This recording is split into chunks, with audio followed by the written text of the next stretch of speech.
نبی صلی اللہ علیہ وسلم کا کہنا ماننا ہی اصل کامیابی ہے. جیسے کہ قرآن کی ایک آیت ہے، سورہ نور کی آیت نمبر 51 ہے، انما کان قول المؤمنین،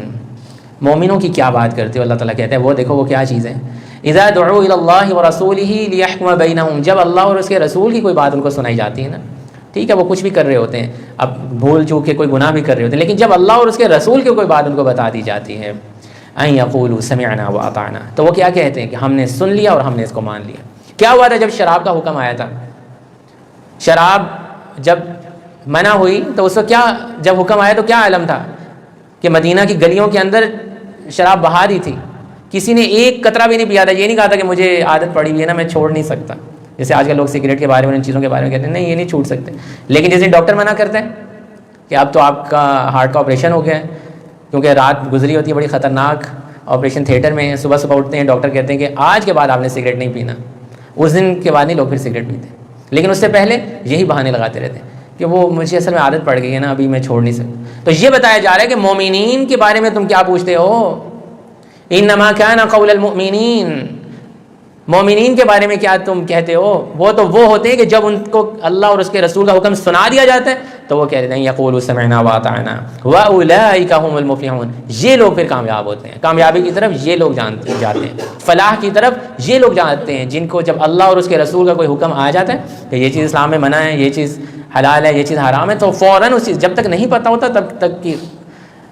بات اور ہے، لیکن جب پتہ لگ جاتی ہے کہ یہ چیز منع ہے، یہ چیز بری ہے، یہ چیز خراب ہے، اس کے بعد وہ کہتے ہیں کہ جو ہم نے سنا ان یقولوا سمعنا واطعنا، جو ہم نے سنا اب ہم اس کی پیروی کریں گے. تو یہ ہے مومنین کا رویہ اللہ اور اس کے رسول کی بات کے آگے. ورنہ اگر ہم ان چیزوں پہ عمل نہیں کریں گے تو ہم اپنے آپ کو دھوکہ دے رہے ہیں. یخادعون اللہ والذین آمنوا وما یخدعون الا انفسهم، یہ لوگ سمجھتے ہیں کہ مومنین کو دھوکہ دیتے ہیں، اصل میں تو یہ اپنے آپ کو دھوکہ دے رہے ہوتے ہیں. انسان جب اللہ اور اس کے رسول کی بات کو چھوڑتا ہے تو کیا ہوتا ہے، وہ یہ سمجھ رہا ہوتا ہے کہ میں دوسروں کو دھوکہ دے رہا ہوں، نہیں، اللہ تعالیٰ کہتے ہیں یہ تو اپنے آپ کو دھوکہ دے رہے ہیں، یہ اپنے آپ کے لیے خسارے کا کام کر رہے ہوتے ہیں. تو یہ صحابہ کرام کا ایک لیول ہوتا تھا کہ جب ان کو کوئی بات پتہ لگتی تھی کہ یہ اللہ تعالیٰ نے اب منع کر دیا، اسی وقت اس کو چھوڑا کرتے تھے. جب ایک دفعہ نبی صلی اللہ علیہ وسلم مسجد سے باہر نکلے تو دیکھا عورتیں اور مرد راستے سے گزر رہے ہیں، تو نبی صلی اللہ علیہ وسلم نے عورتوں کو حکم دیا کہ تم سائڈ پہ چلا کرو، راستوں کے کناروں پہ چلا کرو. اس کے بعد مدینہ کی گلیوں میں کیا ہوا تھا، یہ وہ خواتین تھیں سبحان اللہ کہ عورتیں دیواروں کے ساتھ ساتھ لگ کے چلتی تھیں کہ ان کے کپڑے جو تھے وہ پھنستے تھے دیواروں کے اندر، اتنا نبی صلی اللہ علیہ وسلم کے حکم کو فالو کرتے تھے. ان چیزوں پہ وہ لوگ چلے، اسی لیے تو ان لوگوں کو پھر کامیابیاں ملی، اور انہوں نے وہ معاشرہ بنایا تھا مدینہ کے اندر جو واقعی جو صحیح ریاست مدینہ تھی. ہم لوگ تو بس زبان سے ہم لوگ تو بہت دعوے کرتے ہیں، ابھی دیکھ لیں ربیع الاول کا مہینہ آئے گا، باجے بھی نکل آئیں گے اور میوزک بھی نکل آئیں گے، سب کچھ نکل آئیں گے، لیکن فالو کرنے کی جب بات آئے گی کہ نبی صلی اللہ علیہ وسلم کا یہ طریقہ کار تھا، ایسی شکل و صورت تھی، ایسا لباس تھا، ایسے وہ ڈیل کرتے تھے، ایسے ان کے اخلاق تھے،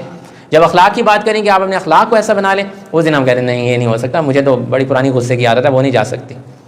مجھے تو بدتمیزی کرنے کی بڑی پرانی عادت ہے وہ نہیں جا سکتی، اس کی باتیں نہ آپ کریں. ہاں ویسے مجھے نبی صلی اللہ علیہ وسلم بہت محبت ہے، میں عاشق رسول ہوں.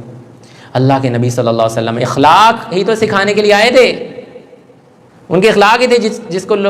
جس سے لوگ امپریس ہوئے تھے کہ ابھی وہ نبی نہیں بھی بنے تھے تب بھی لوگ اپنے معاملات نبی صلی اللہ علیہ وسلم کے پاس لے کے آتے تھے.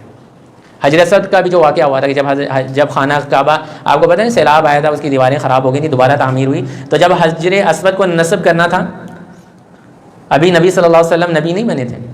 اس سے پہلے کی بات ہے،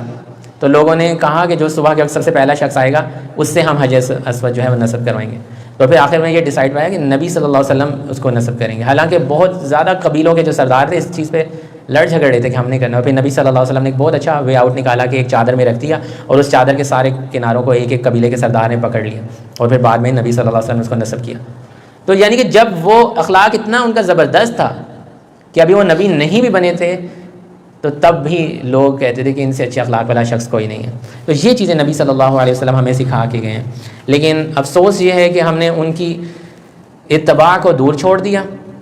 اور صرف جھوٹی محبت کے دعوے لے کے ہم کہہ رہے ہیں کہ بس اللہ اور اس کے رسول ہمارے لیے کافی ہیں، وہ بس ہمیں پار لگا دیں گے، ہمیں نماز بھی پڑھنے کی ضرورت ہے، ہمیں کچھ بھی کرنے کی ضرورت نہیں ہے، بس نعرے لگائیں گے اور یہ کریں گے، اور ہم نہیں، ان چیزوں سے کام نہیں چلے گا جب تک